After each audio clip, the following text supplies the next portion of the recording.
it's me, Dolph Lundgren, back at it again with a new episode of the Boy Time Podcast. And as always, I'm joined by Babby.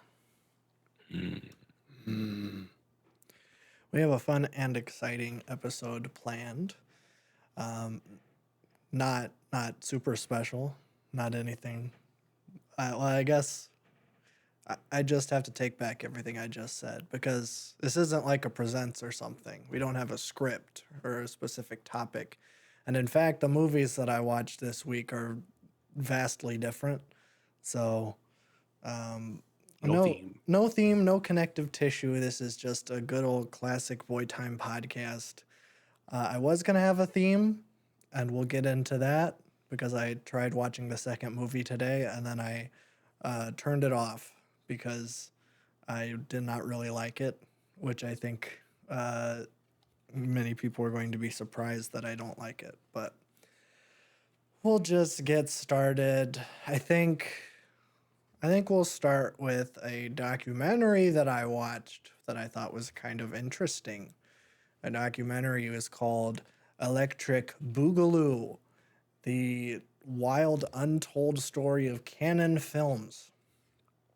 For those in the audience who don't know what Canon Films is, or should I say was, Canon Films was a film production company that was founded in the, I think, late 60s by two Israeli businessmen that love movies, loved American cinema, growing up in like the early days of Israel and then just having like American culture like bombarded to them. They just spent like all day in the movie theaters watching movies that they didn't understand because they didn't speak the language, but they loved them. And so then they were like, we're going to make a movie studio and it's going to make big American movies. And so I think like their most popular movies are like the Death Wish movies or like Invasion USA, those types. It's like big pro-America action movies starring either Charles Bronson, Michael Dudikoff, Jean-Claude Van Damme, or of course Chuck Norris. There is no Chuck Norris meme of the early 2000s without Canon Films. So really their legacy is, very important. Best thing Israel's ever made. I guess. I don't know about best thing. The thing about Canon Films is that they were very much a product of their time. They were in the right place at the right time because they were really like gaining steam in like the early 80s and like were riding the conservative wave of the 80s, and we're just like kind of exploiting that, where it's like, oh, these big buff American dudes are gonna punch the crap out of either Russians or Middle Eastern people. I don't really think that like Asian people were really a target. It was mostly like Eastern European slash Muslims, which I guess makes sense if they're Israeli. So it's a byproduct of that, and it's an interesting story because basically every single movie they made was really gross and definitely exploitative of women. Pretty much all of the women that were in these movies have nothing but negative things to say about the directors, especially the director of the like Death Wish sequels. Or at least the like second one and the third one. I don't remember what his name is, but he is a total sleazeball. It's Michael Winner, but in fact he acted more like a loser because he was like, "I need to see your tits." That was just basically his whole thing. I think Marina Sirtis, who's probably most known for playing Counselor Troy on Star Trek: The Next Generation, she was in a lot of these early canon movies, and she was in Death Wish 3. And there's a rape scene. There's no there's no getting around that. Like every other B movie in the 70s and 80s, they're like, well, we need to get we need to get tits in the movie somehow. Doesn't matter what genre, but we need to get tits in the movie. How are we gonna do it? Oh, we'll just have a rape scene. And they aren't really thinking about it in like the actual context of what they're doing. It's just to get tits in the movie, and it didn't age well. I'll just say that. But there's a rape scene in Death Wish 3, and Marina Sirtis is like thrown on the ground on like a dirty mattress in an alley at night, and she's there, and there's a couple of thugs, and then they rip her shirt off, and then they throw her on the mattress, and then as they were setting up the shot of the mattress, it was like really, really cold. And Marina Sirtis is just standing there without a shirt on and she's freezing. And she's like, hey, can I please get a coat? And like nobody was helping her. And I think it's like an assistant director or something walked up with a coat. And Michael Winter said, no, I need to see your tits in order to light the scene properly. So that's kind of the general vibe. Most Israeli thing I've ever heard. I don't know if that guy is Israeli. Michael Winter, I think This whole thing is just so like on the nose. Okay, Michael Winter was British. So Same thing. But yeah, he's a big old sleazeball, and that's kind of the vibe of these movies. There were some directors that were pretty good, like Albert Pune, and Toby Hooper made a lot of movies for Canon. Who's like a horror icon. Like he made the first two Texas Chainsaw Massacres and Poltergeist. And for some reason, he was making like schlocky sci-fi action movies for Canon after Texas Chainsaw Massacre. So I don't really know what happened there. But yeah, it's interesting, I guess. And so the documentary I watched, I was very excited going in because I'm like, this is an interesting story that I think needs to be told. And there's like a bigger sociological kind of angle that you can take with Canon and really kind of dive into like why it was a success, specifically like during the time it is, and like how politics and culture and everything surrounding that led to their success. That's kind of what I was expecting. Instead, it was more like, look at these scrappy young businessmen who came from nothing, and they wheeled and dealed around Hollywood, bit off a little bit more than they can chew, and then they eventually went bankrupt, which technically is true, but it doesn't really go into why these movies were popular or successful. It was more just like, these are all the movies that Canon made. Let's like spend 2 minutes talking to some of the people that were in it, and maybe the director, writer, editor or something. And then they talk about it for a little bit. And then they like go back to the main two businessmen and tell their story. Which I'm like, is a story that I guess should be told, but it's kind of omitting the bigger things, the bigger questions that I think would have been the more interesting thing to dive into. But they don't really do that, unfortunately. But they do have like, it's a pretty all-star cast. Like they really got like a lot of people that were in all these Canon movies, like the aforementioned Dolph Lundgren or like Molly Ringwald. They even got all three of the main characters from the Break-In series, which, oh yeah, for some reason in like the beginning, not even the beginning, it was like in the middle of their like height of power, they made Break-In and Break-In 2 Electric Boogaloo. I think it was just because, I forget what the guy's name is. Like the main Israeli business guy. They're like, it's Golan and Globus. Those are the two last names. I can't remember the guys. It's Golan is the main one. He was the one that was like a writer and director, in addition to being like a CEO man. But like, I think his daughter was just like walking down Venice Beach and saw some people breakdancing. And so then she was like, Dad, you should make a movie about breakdancing. And he said, okay. And then he made Break-In, which I've seen and I will be talking about on my other podcast. So I won't really, Plug. It's a little bit of a plug. I'll talk about it a little bit more at the end, but And that episode's not out yet. We're going to be recording it this weekend, factually. But yeah, so they got all three of the people from Breakin', and they did not have very good things to say about Breakin' 2, all of which I staunchly disagree with. I'll just say that. I've seen the first 15 minutes of Electric Boogaloo, and it kind of changed my life, and I'm very excited to watch the whole thing now. Because, I won't talk about Breakin' at all, because I'm not going to double dip. But whatever. All my thoughts on that, go check out the other podcast. This is strictly talking about the documentary.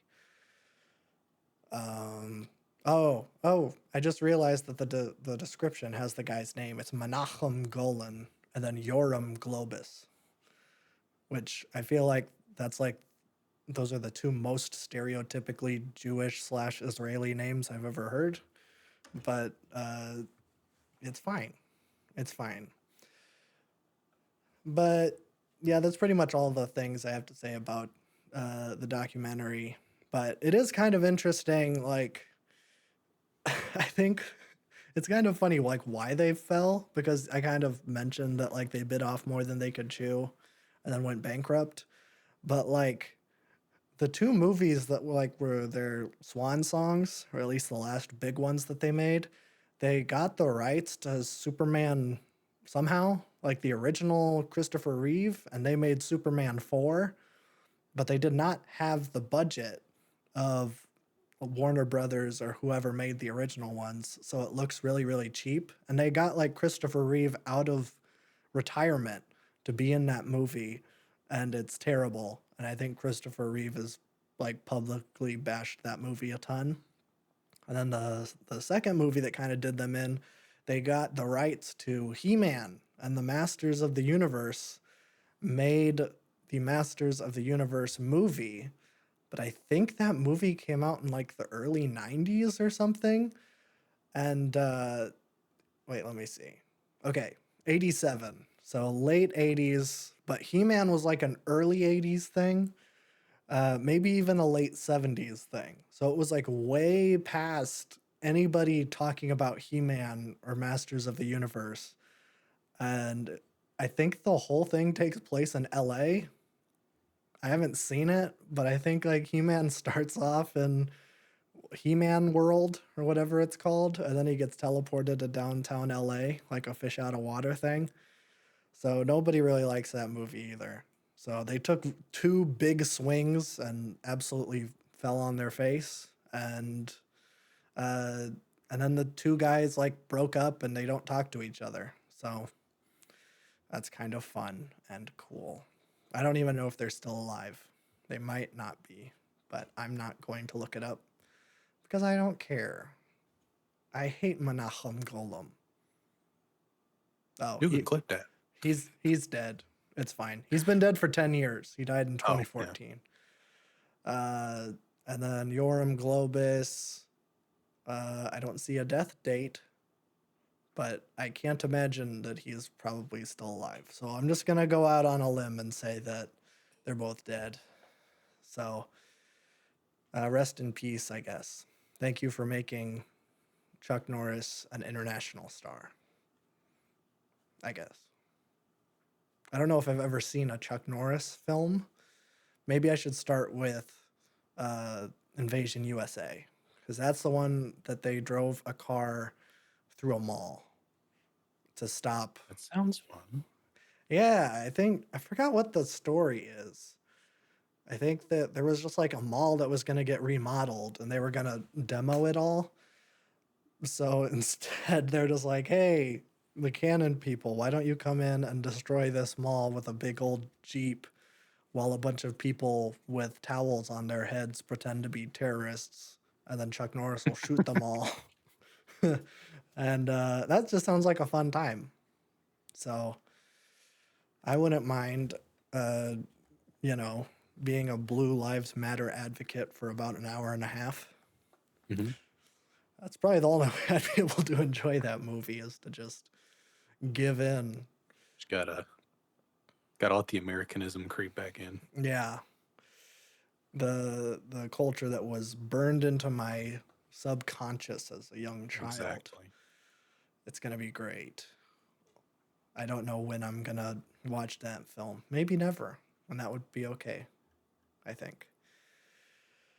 But yeah, that's Electric Boogaloo. Check out the documentary if you want to be lied to. Uh, Well, that's not fair. But also, it's like near impossible to find it. It's not streaming anywhere. I think I had to get a DVD of it from Amazon, and there was like 6 left in stock, and it wasn't even like through Amazon, and it was like someone selling it on Amazon. I don't know. And then the DVD I got was like super old. It didn't even had subtitles. I had to watch it with headphones like a chump. So don't watch it anyways. It's okay. Anyways, I was gonna watch 2 movies this week that were gonna be paired. I was going to be a little bit of a weeaboo. Watch 2 anime movies. Specifically 2 anime sci-fi dystopia movies that are regarded as classics. I was gonna watch Akira and Ghost in the Shell. But I watched Akira and I absolutely loved it. I went to watch Ghost in the Shell today, and I don't know if I got like the wrong copy of it, but for some reason it was like live action and Scarlett Johansson was in it. It was just really weird. So I just that's a lie. I didn't actually watch the live action remake. Although that is funny, that was in the period of time where Scarlett Johansson was accepting any and all roles that were maybe written specifically for Asian people. I Yeah, I, that is interesting. I don't know why she had that runner in like the early 2010s. They're like, "Hey Scarlett, do you think you could play a Japanese woman?" She's like, "Of course I can. I'm the best Konnichiwa. I'm the best actor in the world." Really showing off her prowess. No, I didn't watch that movie. I tried watching the anime movie, but listen, I'm not a prude. I don't hate all nudity, but it's a robot movie where she's like a bounty hunter or something. And the very first like scene of the movie, she's like scouting out this person that she's gonna assassinate, and then before she does it, she takes all their clothes off and then does it naked. And I'm like, oh, that's a weird Integral to the decision. plot. I guess. I guess. And it was very integral for her to like take her trench coat off so that we can see all the jiggling and whatever, and like a very specific angle. I'll just put it like that. And I'm like, oh, that's weird and gross. And then it kept going and going. And like for 15 minutes, she was naked. And I'm like, how am I supposed to take this seriously? It's a robot. First of all, who was the horny bastard that like designed this robot that's like, I guess she doesn't like clothes. So she's always naked. And then like they gave her like human nipples. And I'm like, why does a robot need nipples? That doesn't make any sense. This is so unrealistic. And so I just chalked up the movie to being made by perverts and I moved on with my life. So sorry, I'll probably check it out eventually, but I was just not in the mood for any malarkey or shenanigans or nonsense. So, I'm always glad you said that Akira was the one that you enjoyed and the other one you couldn't get through. oh I yeah, feel like you're no. safe for this week. I feel okay, but Ghost in the Shell is a classic. Okay. That people do really like it, but I I I can't know get on. Akira's a big dog though. So Akira is absolutely phenomenal. yeah. I won't go too much into spoilers or anything like that because it's a movie that I think most people should see. I gave it 5 stars Yeah. myself. Okay. I'll get to it eventually. Okay, okay. But this movie was absolutely off the rails because I didn't really know what to expect. I mean, I've seen the poster. You know, poster is very nice, very classic. Him walking up to the motorcycle, and the motorcycle is like parked to the side, very reminiscent of the famous slide that this movie is known for. I had always called it the Akira slide. Apparently, that's incorrect. All of the weeaboos would correct me if I called it the Akira slide. It's technically the Kaneda slide because that's that Mm. character's name. Because Akira's someone else or something else. Hard to tell. Honestly, the last 15 minutes of this movie, I don't know if I totally got. it kind of has the like Neon Genesis Evangelion thing where like on its surface the plot is very simple. Well, actually, no.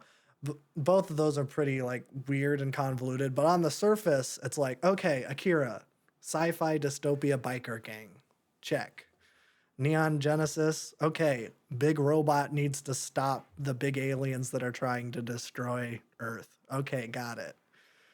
And then both of them go in completely weird and wild directions. But Akira is like more concentrated because it all takes place. I think it's like 80 minutes. It's like really short. Let me see. Oh, never mind. It's 124, so it's 2 hours. Still not bad. Um, but it's pretty wild. It's about Kaneda. He has a bike gang. It's I think it's like Neo Tokyo, and again, like Blade Runner last week, they chose the far off date of 2019. I don't know why both of those movies both chose 2019 to be their like super futuristic cyberpunk time, but I guess I don't know. I think Blade Runner came out first, so Akira was probably ripping off Blade Runner. I'll put that down. The American movie definitely was better and more influential than the Japanese one. That's all I want to say. And that's not xenophobic or nationalistic or patriotic or whatever. It's just true. It's just fact. It's just fact. I say that as I gave Akira 5 stars and I gave Blade Runner 3.5. So I like Akira way more. But I think in terms of like Western influence, I don't know when this movie came like across the ocean. Because I know like big anime movies from like the early 80s like took forever to get over here.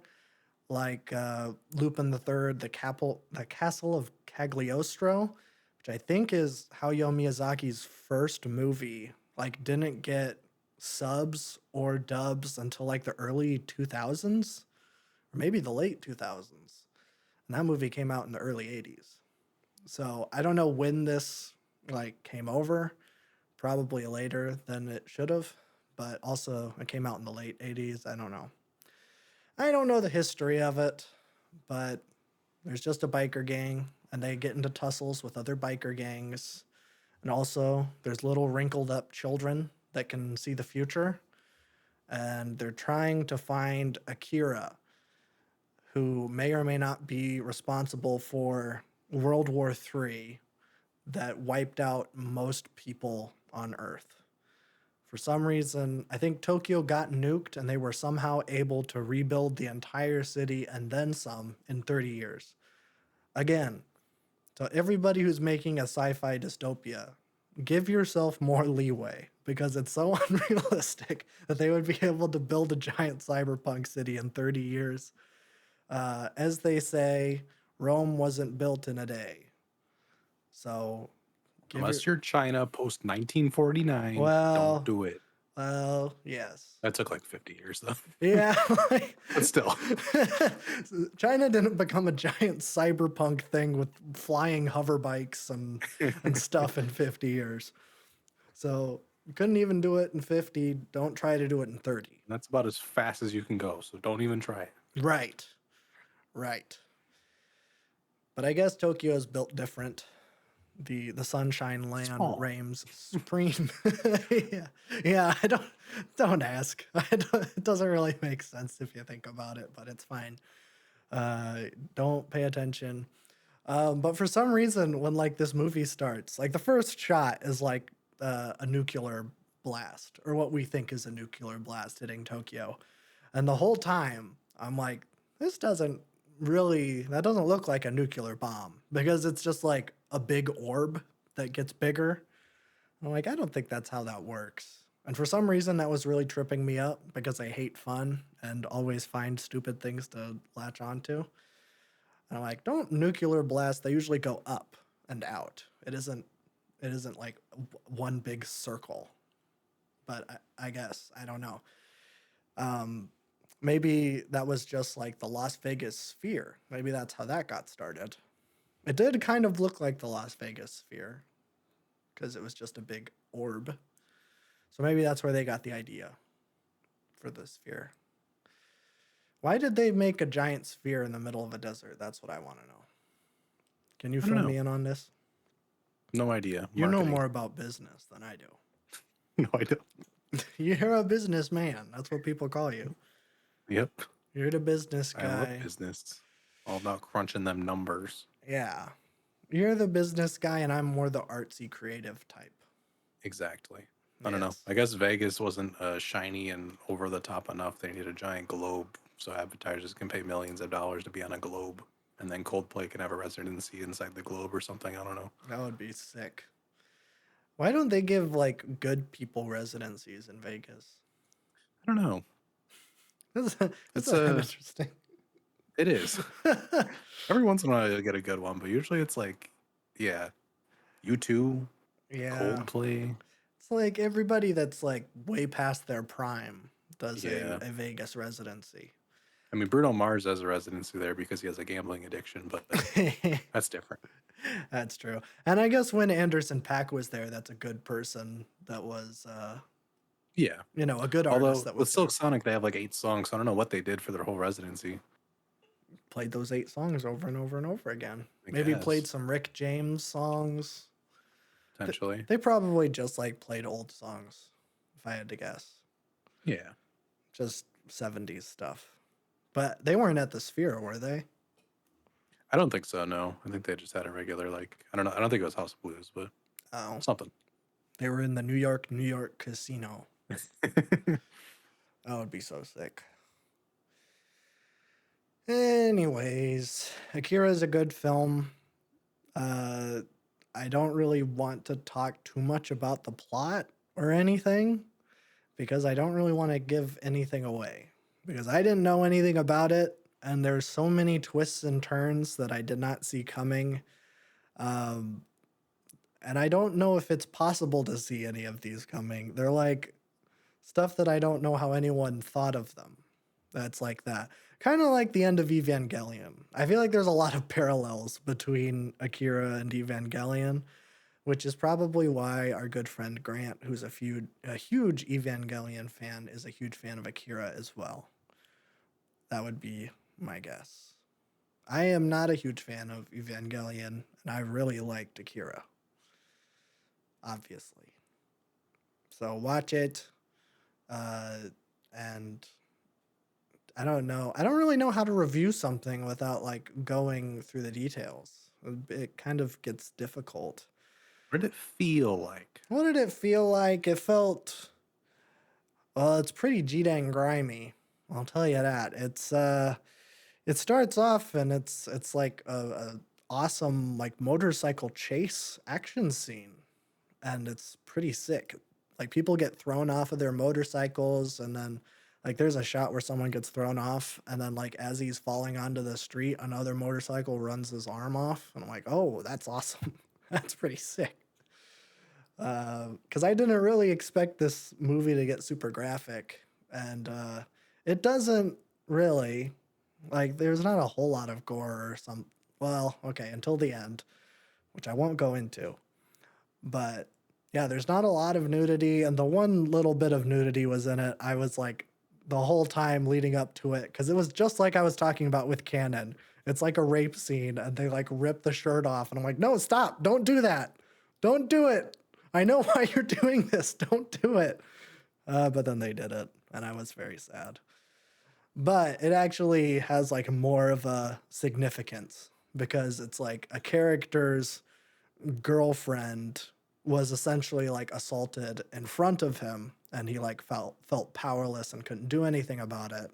So eventually, towards the end of the movie, once he gets some power, that's when like he exacts revenge and he's an evil guy because his situation and climate and culture really cooked him into being an evil villain. So if you think about it, it was society was the main villain, Society. which is often the case in these great sci-fi films. The enemy of Blade Runner is society in the end. It's true. Actually, the real villain of Blade Runner is Ridley Scott himself. So, um, so yeah, check out Akira. Go into it knowing as little as possible. I don't know what it's streaming on. Uh, I was, I got this as a gift, not directly, but as a mailman. Sometimes people give me gift cards around Christmas time, and so I went on Target and I got some hit films, and Akira was one of them. So, shout out to everybody that gives gift cards to their mailmen, because you're funding my movie collection. So, thank you. I got this and Snatch. I think I that love was Snatch. Snatch is great. Quick shout out. Everybody should see the movie Snatch. If you like Coen Brothers slash early Sam Raimi stuff, and you've never seen, oh, what's the guy's name? The guy who did Snatch. Geez. It's like the British crime man. One second, not walking. I'm rolling over to see my copy of Snatch. It is Guy Ritchie. Okay, if you've never seen a Guy Ritchie movie and you like those two, Coen Brothers and Sam Raimi, then this will be right up your alley. Especially Coen Brothers. Like there's a lot of like Burn After Reading and maybe Fargo, kind of hints of that. So shout out Snatch, shout out Akira, and shout out listeners like you for making this podcast possible. We wouldn't be able to do this without your support. And that's why Publicly funded. yeah, we're publicly funded, just like NPR. Uh, the city has been paying me to make these podcasts. Mm-hmm. I think it's one of those things where they signed me onto a contract and then kind of forgot about it because they stopped asking for like cuts and like they haven't been approving anything that I send them, but I keep getting checks. So I don't know. It's What would you tell interesting. them? Yeah, nobody tell the city, and I won't tell you what city, so none of you guys can do it. Nobody tell the city that I've slipped through the cracks and I keep getting secret paychecks. I'm an anomaly. And the best part about it is that I'm not even getting taxed on it because technically I'm not in the system. I'm just getting cash. Hmm. Yeah, it's actually great, and there's no way that this will fail or come back to bite me in any way. This is an admission of guilt. If you are watching this and you are a agent of the IRS, then you can arrest me. That's all I want to say. Can I legally That's say fair. that? Will I get in I trouble? don't know. Okay. Who knows? I don't know what's legal or not legal nowadays. That's true. Crazy times we live in. Crazy time. The IRS's power is at an all-time high. They're handing out audits left and right. Anyways, I think that's pretty much it for me. I was going to watch Ghost in the Shell, but I didn't feel like a sick, dirty pervert.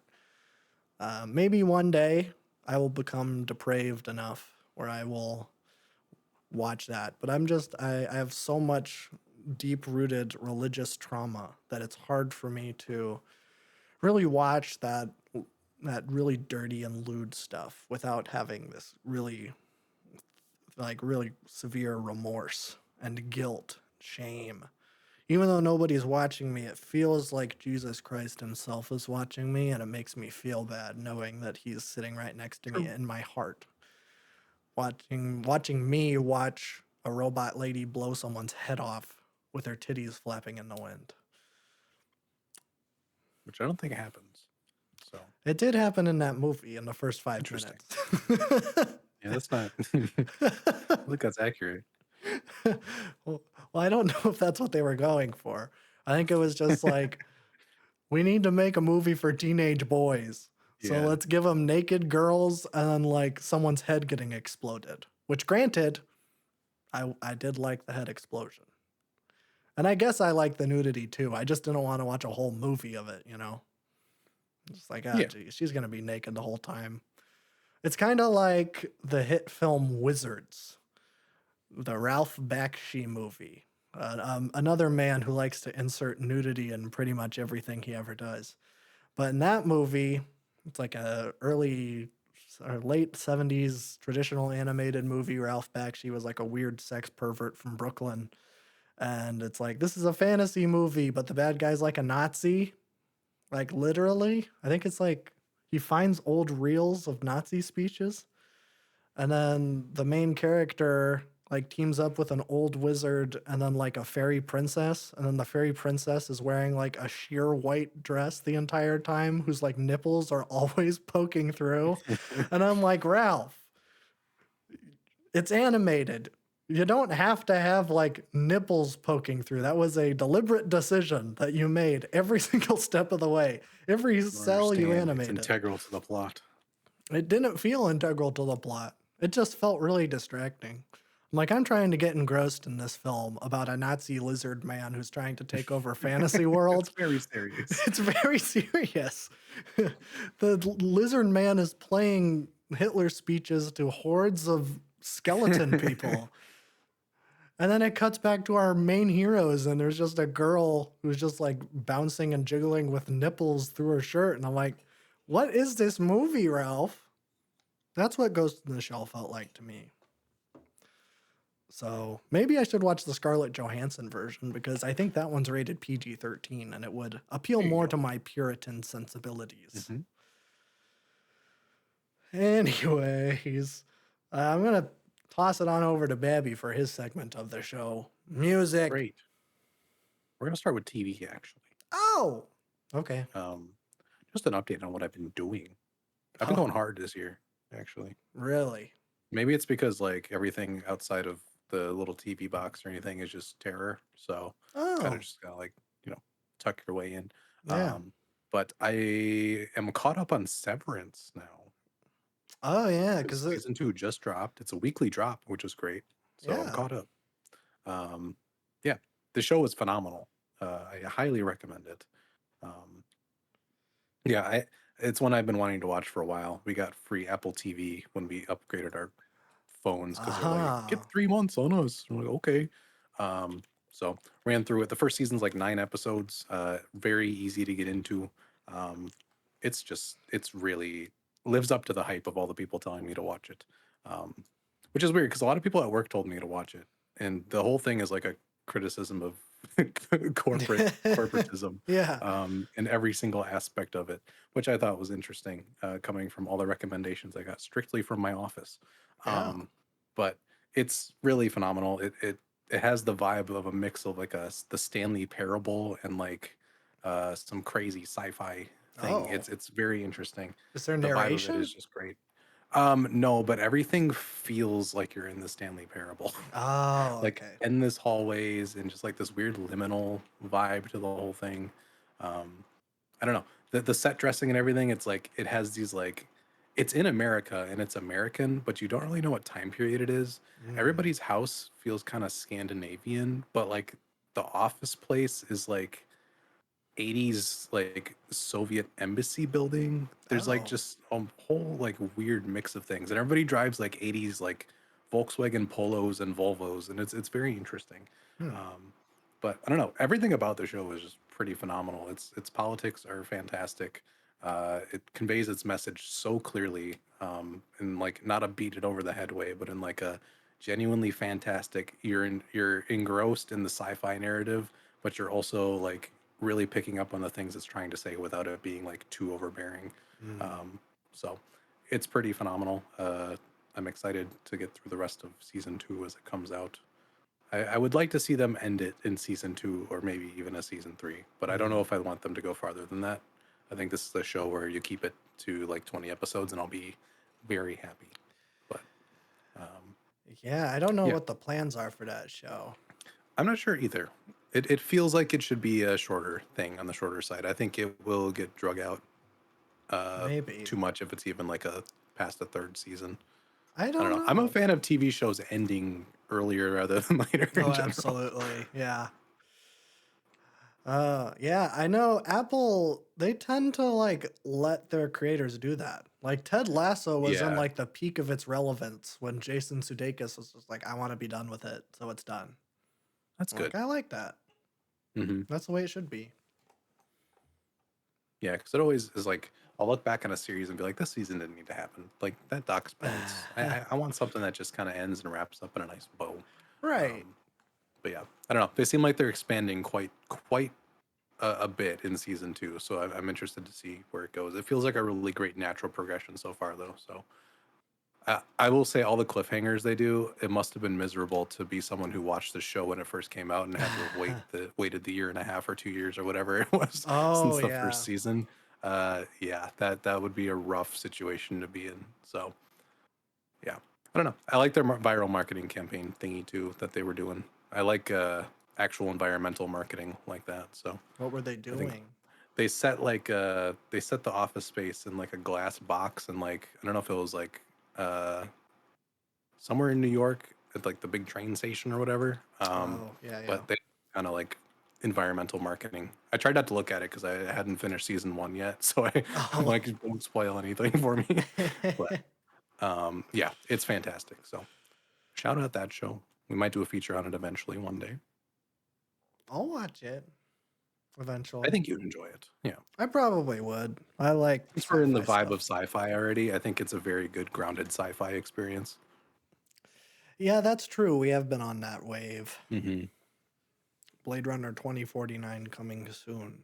TM. Exactly. I don't know when. Yeah. I don't know. Sometime Sometime. next month, probably. Yeah. Yeah. And then I'm also on season 4 of The Sopranos. So we're getting there. Oh, hey, Yeah. Tony. So that'll be a feature this year too, because I'm trucking through it. It's a lot. No, it is, but that's a fun one. It's a doozy. The most recent episode I watched was the Christopher Columbus one. So I'm just like, Oh, I'm like, no.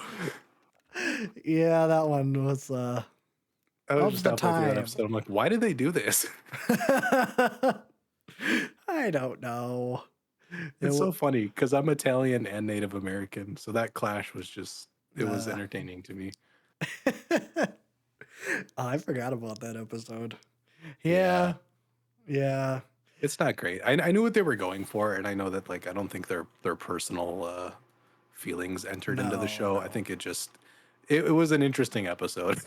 I think it Yes. focused way too much on that topic, and it kind of felt like a throwaway. But Yeah, it does kind of feel like a filler episode. Where it's just like, yeah, we need to have something out this week. Let's have a in-depth political conversation about Columbus Day. yeah, that Like, was oh, interesting. I do like that AJ was reading the People's History of the United States, acting like that a public school would allow that book to be read.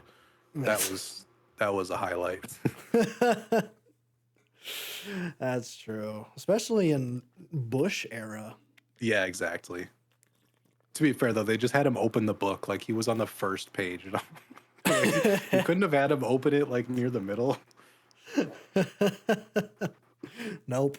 You know, there's a lot of weird quirks on that show, but I'm enjoying it. It's funny sometimes. Yeah, Sometimes it's serious. sometimes it's serious. I don't know. I'm starting to get the hype. Like I never didn't get the hype, but I'm like Mm, starting to be like, ooh, okay.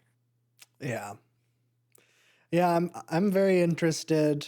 It's been a minute since I think I watched it like or finished it early last year. Hmm. So it'll be a little bit like rusty for me. So when we do that feature, I'll have to be deferring to you for a lot of the Yeah, I'm moments. sure that'll be pretty hot off of when I finish it. So Yeah, I know we're always looking for feature content. absolutely. So that'll be good. Yeah, soprano feature. Hmm. Nice. Neat. Okay, music time. Hooray. A little bit of news, not as much as last week. I feel like last week there was a little bit more.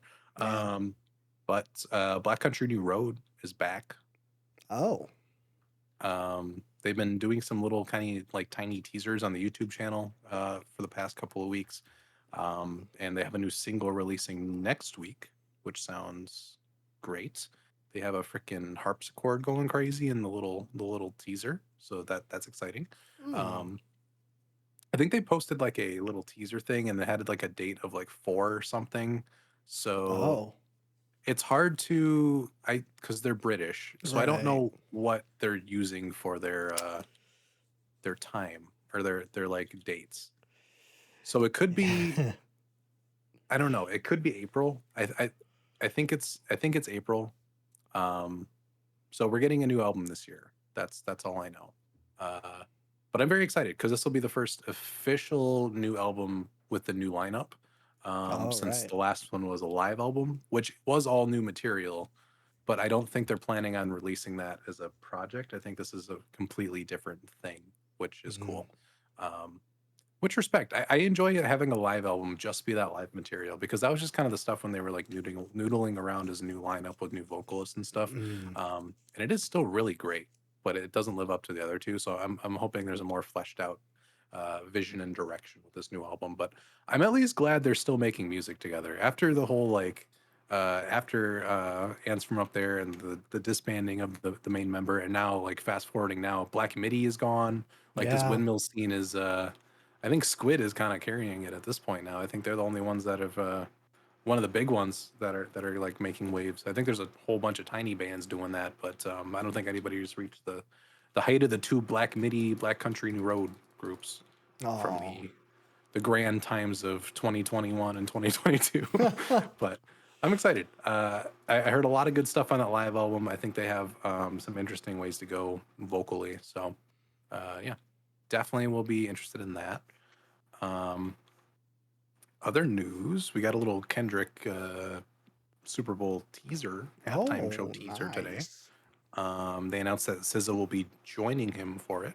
I don't know if that's like a co-headliner thing. It might be, um, Yeah. which I think that makes logical sense considering they're about to do a world tour like directly after it. Yeah. Um, and like the Super Bowl never has just one artist. It's always a amalgamation of a whole bunch of people. So this is not surprising to me. Yeah. Um, but still cool. I'm glad. I think it's a good mix of people to have up there. You SZA can do and a lot of Kendrick. tracks together. Yeah. You have a lot of solo hits from both of them that will work really well for it. So Mm-hmm.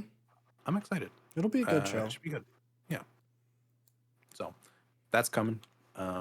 We'll see if anything else happens after that. I don't know. I feel like there still is going to be like more Kendrick stuff all year. I feel like he's on a Yeah. little bit of a run. But yeah. New JPEG Mafia Already? already. What the heck? To be fair, it is a deluxe edition, the I Oh. Laid My Life Down for You director's cut. Aha. Um, let's talk about it. There's a new single, Protect the Okay. Cross, came out on Monday. Um, it's solid. I think it actually works as a rap rock song better than a lot of the songs on the actual album did. Mm. I know like Vulgar Display of Power or whatever, like he tried to do the very, rock guitar heavy track. I Yeah. wasn't a big fan of that track. I think this one works better for it. Um, but with this deluxe, I think there's 13 more songs, and I'm gonna have to go Oh. on that one. Um, it wouldn't be fair if I criticized SZA for it and didn't criticize Peggy for it, and I'm definitely going to criticize Peggy Yeah, for it. I absolutely. don't need 13 more songs No. from this album. Um, yeah, I don't know. I might just be getting older. I'm not sure. The Peggy antics are starting to get old. Uh-oh. Um, yeah, I'm having some issues. I don't know. It feels like every time he does something, he has to like get into a Twitter beef with like whoever is speaking anything, and Oh. there's always something that goes along with these kind of announcements and things. Um, I don't know. The lyrics on this track are decent. Like it's nothing crazy. It's just I don't know. It's still the same old that we were getting on that record, and it's not really like something I'm into. I I still love Peggy's music and his production is phenomenal. I just wish he would get a little bit more depth lyrically. I feel like he's hit a wall. Um, Yeah.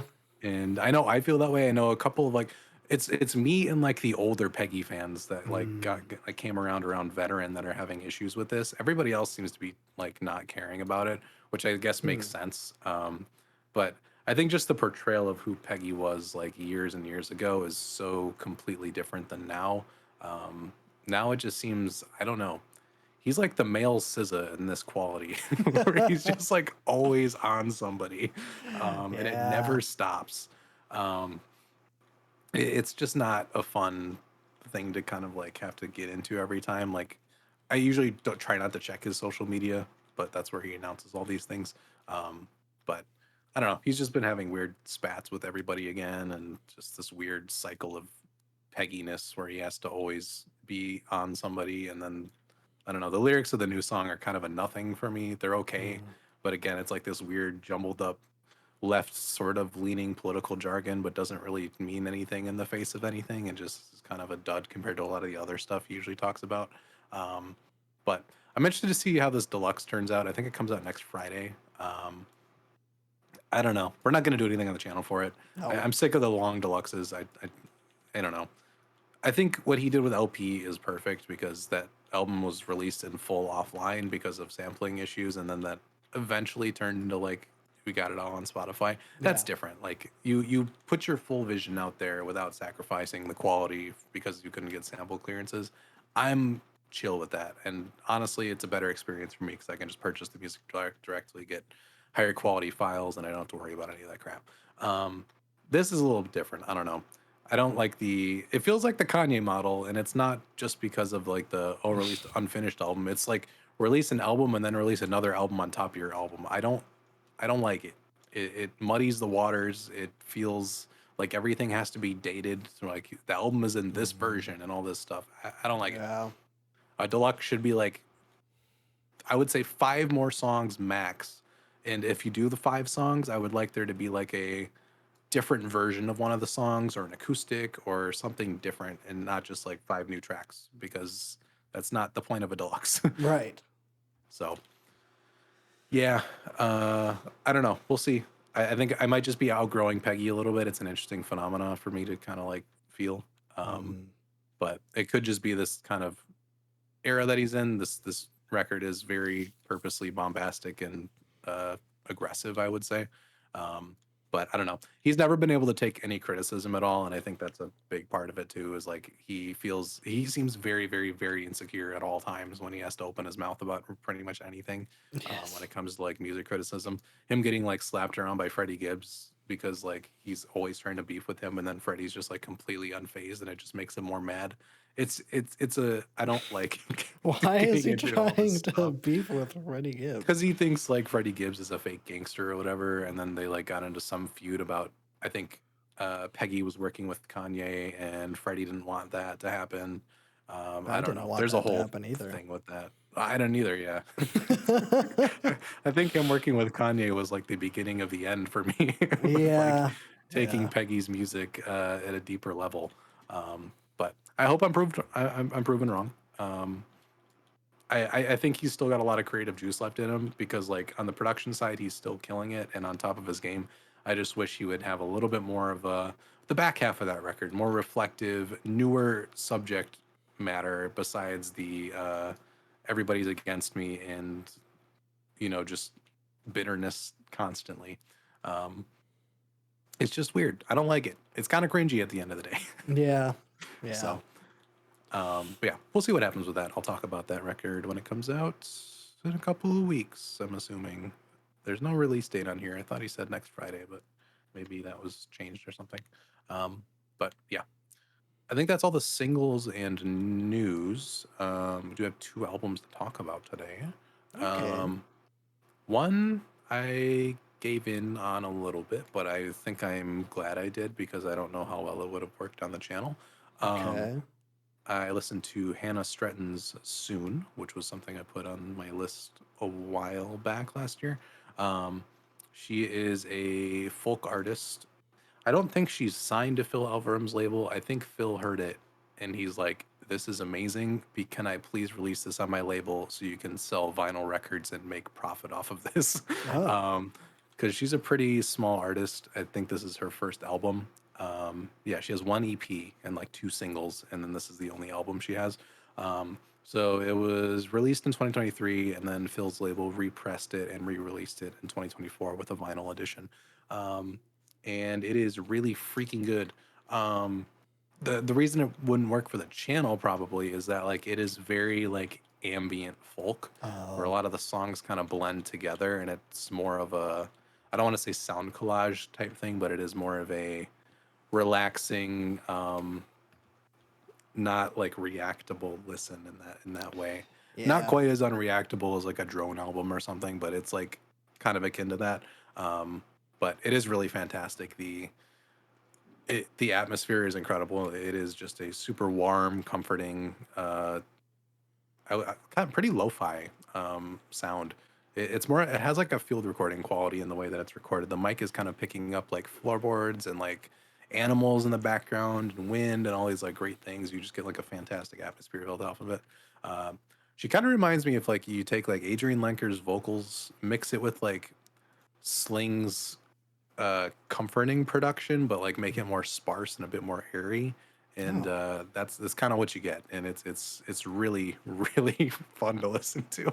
Um, I don't know, it gives the vibes of more of like a lo-fi kind of, not duster experience, but that kind of lo-fi feeling where everything's just kind of a little bit dusty, but just mixed with some like really really really pretty folk stuff. Great pianos, great guitars. There's some violins and other strings on here that are great. So I would say definitely check it out. It's not something we're going to do on the channel just because I think it's better to listen to it in your own time because all the mhm. tracks kind of flow into each other. There's a lot of like minute and a half tracks. So I think it works best as like a full album experience. But yeah, definitely check it out. It is crazy good. Um, I'm glad I broke the wheel and did it on my own just to be like, okay, yeah, this would not have hit as hard if we did it on the channel because we would be talking about like minute and a half songs that aren't really like songs per se. They're more Mm, like movements. I don't know. yeah. It's folk, but it has an abstracted lens to it where it is more sound collage field recording ish, which is just it's fantastic. So yeah, so good. Um, yeah, check it out. I'll definitely be keeping an eye on her because if she releases anything else, I'm gonna be all over it because it is just very very nice. Um, Yeah. Super underrated too. I don't think a lot of people talk about this thing at all. It has like less than 100 ratings on Album of the Year. So What the heck? yeah, sweet. Okay. Main attraction this week. New in quotation marks Mac Miller album. Oh, Um, yeah. Balloonerism. This was recorded in the same era as Faces, so 2013, 2014. It sounds like same sessions or like almost somewhat removed sessions. Um, and yeah, we have some very, very, very early SZA features on here. We have a lot of Thundercat, which is great. Oh. Um, yeah, the I think that the first thing that stands out is the production. It is just so well produced. This might be maybe like his best produced work, which is crazy.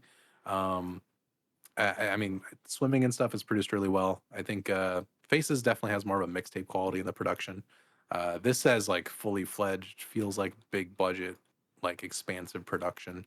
Um, I think this was like 99% done. It was mostly just a decision not to release it because I think Good AM was the one that they were going to go for next. Mm, Which made sense. That album is a lot more traditional, and that's when he was like kind of getting big too. So releasing Good AM, which is kind of a more mainstream-ish record, still has a lot of the Mac Millerisms and the more psychedelic angle he was taking, but not nearly as experimental as this thing is. And yeah, I think between this and Faces, this might be like my favorite too. I don't know. I didn't expect it to be this good because like that era, he was still kind of learning his style. He was honing in on a lot of jazz and psychedelic music. mm. And I didn't expect him to knock it out of the park this well that quickly. But the songs are so well done. Just like the intro into DJ's chord organ is just fantastic. DJ's chord organ in general is just, he did not really do a lot of production by himself until this point, and Mm. listening to this song is just like how did he have this instrumental chops, like just straight out the gate? Because I don't think he did a lot of the productions on watching movies, which would be the thing that came out before this. Hmm. I think he definitely has production notes on that, but there are a lot of other producers like coming in on that, like Clams Casino and Pharrell and Tyler even and stuff like that. Um, but this seems like a full-on him and Thundercat jam session, and it sounds just as good as you'd expect that to sound. Yeah. The low end of this album is just phenomenal. DJ's chord organ just starts with like just simple chords on a chord organ and just builds into this really, really fantastic drone as the track goes on. Thundercat's bass is incredible. SZA is like nearly unrecognizable, but her vocals are still really good. But it is crazy to see the growth that she's had in like developing her own vocal style because she does have one of the more unique voices, I would say. Yes. Um, but yeah, you would not be able to tell it was her Yeah, if I did not see the feature. that's what she sounds like on Z. Oh, It's okay, yeah, that makes sense. yeah. Yeah.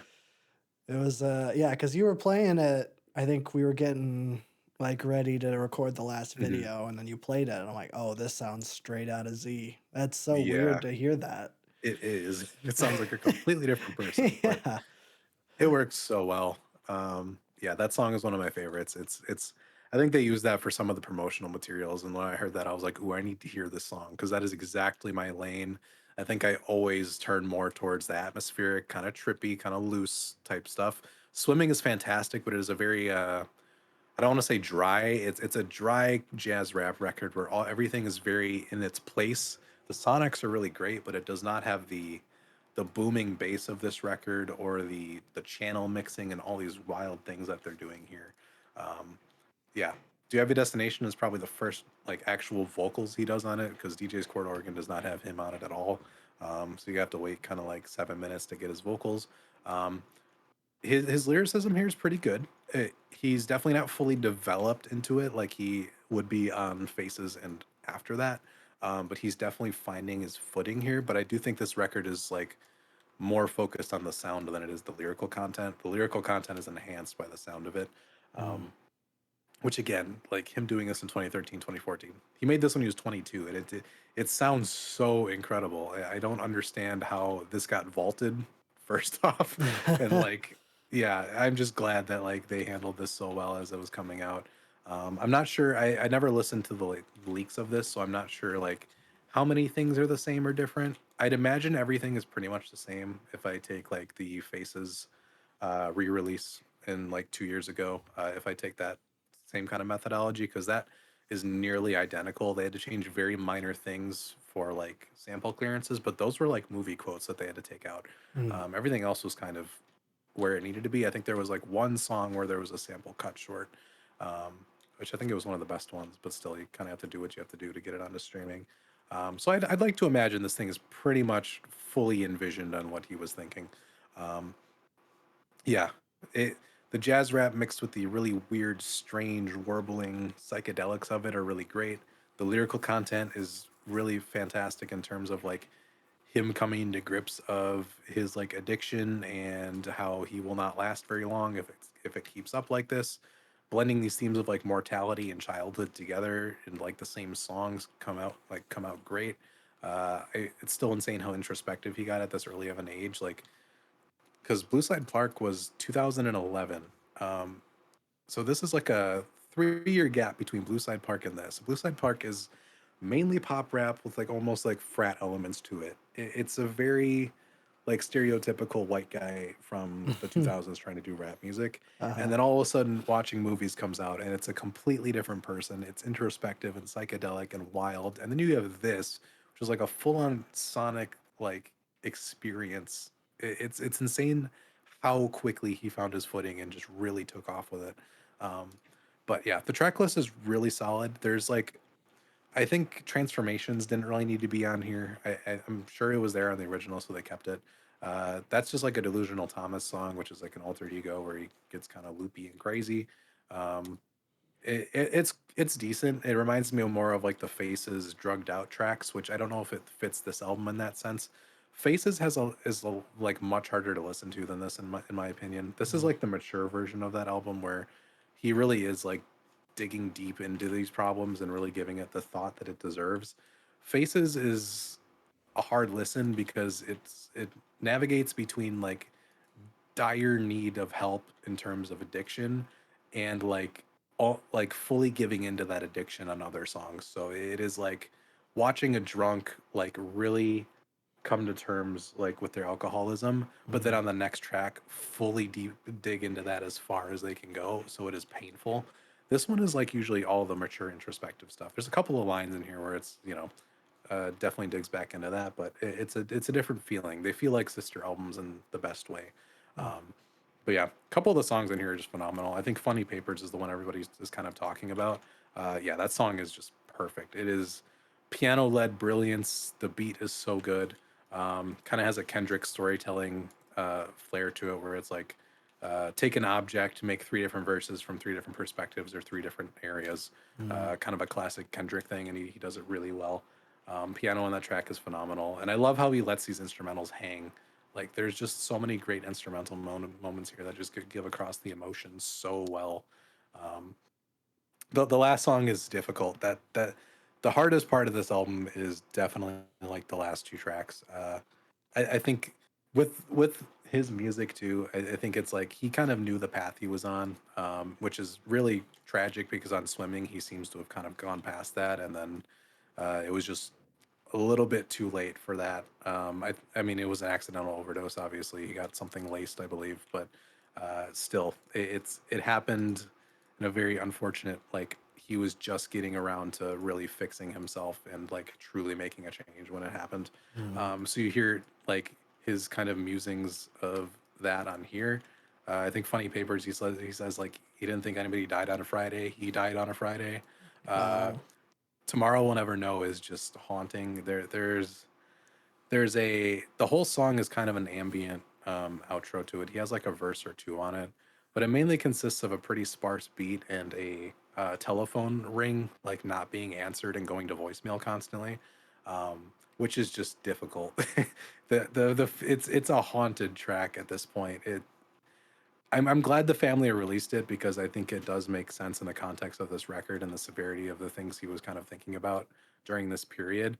But like as an auditory experience at the end of an album of what possibly might be, I don't think it's the bottom of his catalog that they're going to release, but one of the last things we'll probably hear from him that we haven't heard before. Yeah. Hearing just a landline going mute like over and over and over again, it's just not it's not a fun time. It really drags the whole feeling of the album down. It's a phenomenal closer, but just giving the coincidences of his death and everything and all of the lore we kind of have surrounding it, hearing a dial tone go dead after like he seemingly overdoses in the conceptual album and in real life is just like Mm.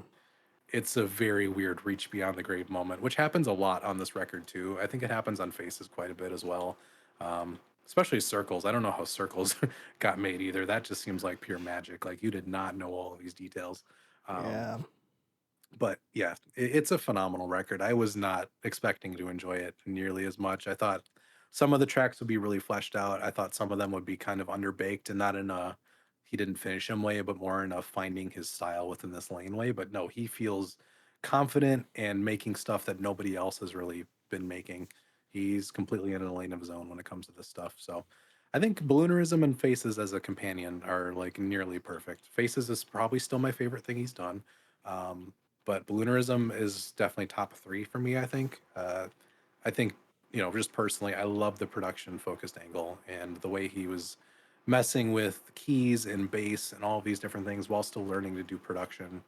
Turned out really well. It has a really just like warm homemade feel to it um, on some tracks, and then it's the very psychedelic, woozy craziness of the others that I also really love. So I don't know. It feels like a decent entry point into Mac Miller as well. I think if you haven't heard Faces, I think checking this one out first is probably a little bit easier to get into. Faces is an hour and a half and 24 songs, Mm. and it's difficult to listen to. So this is definitely a better standing off point. But I don't know. DJ's Court Oregon, Do You Have a Destination? Stoned, Funny Papers, Rick's Piano, all just phenomenal. And then they also did release a short film, I guess we can call it, with it on Amazon Prime. Mm. It's like a 25-minute short animated thing for it. It's not. I guess I can call it a film. It's not a visualizer and it's not a film. It's something in between. It takes like it takes inspiration from the lyrics and builds a little bit of like a short narrative off of it, in this really, really, really cool animated style. There's no dialogue or anything in the film. It's all just the songs played in different orders to make it Mm. like work with the narrative they're building, and it's actually really it's a really nice companion piece to it. It has these very trippy psychedelic animation styles. It starts on like a playground with kids, and then they get like sucked into a chord organ and they all turn into like little animal creature thingies, um, and Oh, they go through like the some perilous stuff.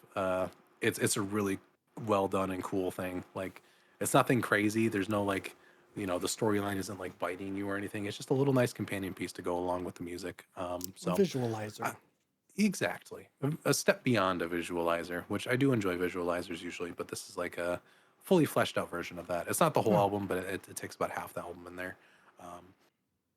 But yeah, I'm glad they keep working with this animator. I think he was the one that did like the colors and shapes music video when they put out the Faces re-release, and that's like one of my favorite music videos of this decade. I don't know, the style is so striking. I think unfortunately, like with AI creeping up, and now like people were asking if it was AI or not. It's obviously not, but like I Mm. think people are just scared of anything being AI Yeah. nowadays. It's just a Yeah. very stylized animation style. It's not AI at all. It's really well done. So if you're a fan of the album, check it out. It's definitely a it's not like a needed thing for you to do, but it's also like this is nice. It has some heart into it, and I'm glad it released as a companion piece. So now I just got to get this vinyl. I didn't pre-order it right away. I should have, but um, I'll find it somewhere. I think my local record store still has a couple of copies, but yeah. So check it out. It's definitely my album of the year right now. Um, Okay. it's I liked it a lot more than I thought I would. Uh, yeah, we'll see how long it stays up there. It might stay for a little bit. I'm not sure. We do have FKA Twigs coming out this week, Yeah. which I am so excited for. Um, besides, there's a Northwest feature on that album that just got revealed. I don't know Oh. why North is on that album. Hopefully, it's a minor part and it's not bad. Um, just saying, the last time I heard her performance on Bomb, I think on Vultures One, it made me want to never listen to music again. So, Oh. yeah, not Wow. exaggerating. So High we'll see what praise. happens. Yeah, but the two singles off of it have been really phenomenal. So I still have very high hopes for the album. So be talking about that next week. We also have Geis Guevara with his really debut on Fat Possum. So Oh. definitely gonna be digging into that as well. I think that'll be a good one as well. So definitely heating up. Then we got the weekend to close out the month. Yeah, at the So very end. cross my fingers for that one, but we'll get there. We'll see. We'll see. I think there's a OVO X Playboy Cardi version they're doing now for some reason. So Oh, that's awesome. the way he's marking it makes it seem like Playboy Cardi is just gonna be all over this thing. So I don't know. Wait, OVO or Kind of hope XO? not. XO, sorry. Oh, okay. I'm like, wait, is Drake involved now? No, no, Okay. Drake would never be involved anymore. I think he's done with the weekend. Yeah, no, I would assume so. That's why I was Yeah, shocked. yeah. Huh. XO, OVO, whatever. Same thing. Same They're thing. both Canadian. Mm-hmm. But yeah, well, we'll see what happens with that. Um, but I think that's the most of it. Trying to see if I missed anything, but I think that was pretty much everything for this week. So Hmm. next week we'll have more new albums to talk about. Yeah. Well, that'll be good. Let me see. I don't think I've listened to anything new this week. I did re-listen to In Rainbows because Hmm. we just reacted to the Leanne LaHava self-titled. I'm like, I should. First, I listened to Weird Fishes. Then I'm like, I should just re-listen to the whole album. Hmm. And it's a good album. I forgot. I keep forgetting that it's actually a good album. Uh, I'm so used to being angry and cynical when it comes to Anti everything. Radiohead. Yeah. Yeah. I'm like, no, that's pretty good. I don't know if I have an urge to go back to like OK Computer or Kid A, but Yeah. In Rainbows is the most accessible. then I'm Those probably two are good. something else. It Maybe was really strange watching Sopranos and just having like Kid A play at the end for no reason though. oh, oh, does I it think that play was on? the season 4 premiere, which Oh, I guess makes sense because like 9/11 just happened and they were talking about it like 3 times, and it oh, was like, oh, it's 2001, oh, Kid right. A is out, so they're just gonna like it didn't fit the episode at all. They just like put it right at the end. It's fine. It's fine. That show has all sorts of weird things. Have you Yeah, gotten to the? I don't know when that transition is. it's like Famous. I haven't seen it yet. I Okay. think it's in this season, but I haven't seen it yet. But I'll Okay. definitely know when I see Oh, it. absolutely. Yeah. I think if I search Sopranos transition, I'm sure it'll. Yeah. Yep. It's from the episode Cold Cuts, Okay. which is in What season episode is that? 5. Season 5. Okay. Let me see. Does it say episode 10? So is that the finale of Mm. season 5? Just fitting it in there. Oh boy. Yep. Okay, well you have that to look forward to. I'm glad. I'm excited. I one of these days I just want you to come on the podcast. You're like, I saw it. I saw it. I have so many questions. I don't have any answers. Nobody knows the answer to why that transition's in there. There's a lot of peculiar stuff with that show. There It's got is. charm. It's got a lot of charm. It's like once per season, there's like an editing choice where I'm like, oh Yeah. yeah, this came out in the early 2000s. Yeah. I just love how much they bring up 9/11 and Oh the yeah, first they talk episode about it of season all the 4. time. I feel like, especially in that season, I wonder if they were like writing it in October of 2001. I wonder because it's all over the place. Yeah, I have to imagine. Because I think that keeps going because they keep talking about like Middle Eastern people and like terrorism. Like for some Uh, reason, it becomes like an arc. The 9/11 God, arc. just the vibe switch when I got to the Christopher Columbus episode, and they're just like outside, and like it's an anti-Italian discrimination, and then they're like, "How can they talk about America like that after what happened to the towers?" And I'm like, oh, "Okay, we're just getting right in there." Yeah. I always find it, well, not funny, but it's just like hard to imagine a time where like Italians were discriminated against. I know. Cause like that's a big thing. Like I know in like the late 70s, there was like the Italian American League in New York City. Mhm. Like it was a serious thing. And so I wonder if that's just like kind of a whatever, a legacy of that in the early 2000s where they're like Italian discrimination. It's like, well, that's not a thing really anymore. No, not at all. It's laughable, actually. Yeah, because like they even bring up where it's like they have a vowel at the end of their name. That means they're not going to get hired. And I'm like, that's not Yeah, true at it's all. just stupid.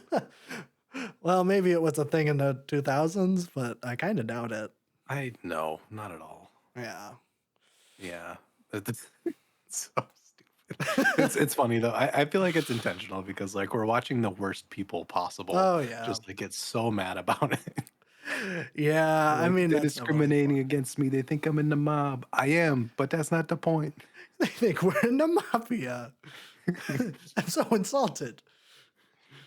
Oh, yeah. That's a weird arc. I forgot about It that. is. Yeah, I'm glad I'm ready to get to the next episode so I can cleanse myself because that's the last episode I saw. So it's just been sticking Oh, in my head for a couple of days. nice. Oh, well, I don't remember what happens after that, but it'll be Well, fun. the thing is, it sounded like some pretty big stuff was about to happen, and then they just take this weird detour for an episode of pretty much nothing. Oh, oh yeah, the Christopher Columbus stuff. Yeah. And I don't know. I don't remember that being a big plot point. Like they don't talk about like, oh, remember Columbus Day? Like I don't. I think that is just like a weird little one-off. It's like a weird little one-off. So odd. I did enjoy the only like people that were charitable to them was like the Native American casino, but it Oh was yeah, owned by a white guy that's like 4 times removed. I thought right. that was really funny. I'm like, man, you cooked with that one. Yeah, like genuinely biting commentary in Yeah. an episode where like Italians are like the super nationalistic since the towers got knocked down. Well, you I can't thought take it was away a really Christopher done well done Columbus. episode. It was just annoying to watch. Oh yeah, Like, I don't wanna hear these people blab yeah. about this. It's really, like, accurate to the thoughts and feelings of multiple different groups, but, Yeah, like, I didn't need to watch that painfully for an hour. right. Yeah, I feel like, man, it was weird in like the early 2000s, and I guess even like now, but where it's like, why are these Native Americans whining? Things are fine now. Why are they still whining about the genocide or whatever? Like, I feel like Mhm. that's like such a legacy of that. It's like, well, yeah, we wiped out their entire population, but they're gonna take away Columbus Day. I can't Have handle you s this. have you stepped foot in a reservation? It will change your entire Yeah. worldview. uh, It yeah, is funny, though, coming from an Italian and native family. that's true. The politics are indecipherable. I don't wanna say indecipherable, but they're so, like, uh it's, like, impossible to point out, like, how many contradictions there are constantly within that. Because you get both sides of this episode crammed into one human being, Yeah, and it's that's like, true. how does that work in your brain? I don't know. Root for the people that were the good guys, I guess. Well, a lot of my Italian family, like, would, like, defend Christopher Columbus, but, like, Oh, that Italian family is also native. that's interesting. Yeah. Christopher. So yeah, he was Italian, Mhm. but like he was here for the Portuguese. Yeah, exactly. Like I guess he was from Italy, but it wasn't doing anything in the name of Italy. So like what Yeah, kind of it's pride do you strange. get from that? I don't know. I feel like the It's Portuguese have interesting. more claim on Christopher Columbus than Italy does. Someone make your, like, senior thesis be the Columbus Sopranos episode. I Uh, would be that interested to that read that. actually would be kind of interesting. I would Yeah, read I that think it too. would serve as a really, like, in-depth, like, view in, America's weird politics. That would be, yeah, it would be a great like sociological like Yeah. yeah, senior seminar or something. Anybody knows if there's one out there, let me know. I'd be interested. Yeah, that would be interesting. I'll reach out to my anthropology friends. Yeah. Well, shout out Christopher Columbus, one of the real ones. The Found realist. found a land. He discovered it. Found That's the the crazy land, thing. named it something wrong because he was a stupid idiot and didn't know that the world wasn't flat. Yada yada. No, I don't think. I think no. He knew the Earth was round. He thought it was like a disc you flip over. You just like you go whoop, and then you're on the other side. I don't know if It's like a that's little true. shortcut. I feel like everybody knew that the Earth was round. Man, the ancient Egyptians figured out that the Earth was round. Everyone knew that the Earth was round by the time Columbus was there. Or maybe You'd think. not. Maybe not the ancient, like the Greeks when they took over Egypt, because they had like a big stick in like the top of the Nile and a big stick at the bottom of the Nile, and then they measured the shadows at different types of days, different times of days, and they're like, it's different. Therefore, there's curvature of the Earth. So I think Christopher Columbus knew that the Earth was round, but he He didn't know didn't. much else. He didn't know that native people were not from India. Yeah. But I guess if I had never met an Indian person and I saw a brown person, then I would make the logical leap. Like, well, that's probably what an Indian is. I mean, I don't know. I've just heard descriptions. And I guess they wouldn't have heard the language. All I'm Yeah, I saying suppose not. is, all I'm saying is, let's cut the guy a break. Cut him some slack. Yeah, he's been trampled on in the lying news media. I think it's time we give the guy a break and give him his flowers. I'm actually going to be Exactly. spending Columbus Day Did this nothing year wrong. in Columbus, Ohio. Oh, okay. Yeah, I'm going to be laying some flowers on his giant statue. That's It's a my good end, I plan. think. Yeah. Yeah. Okay.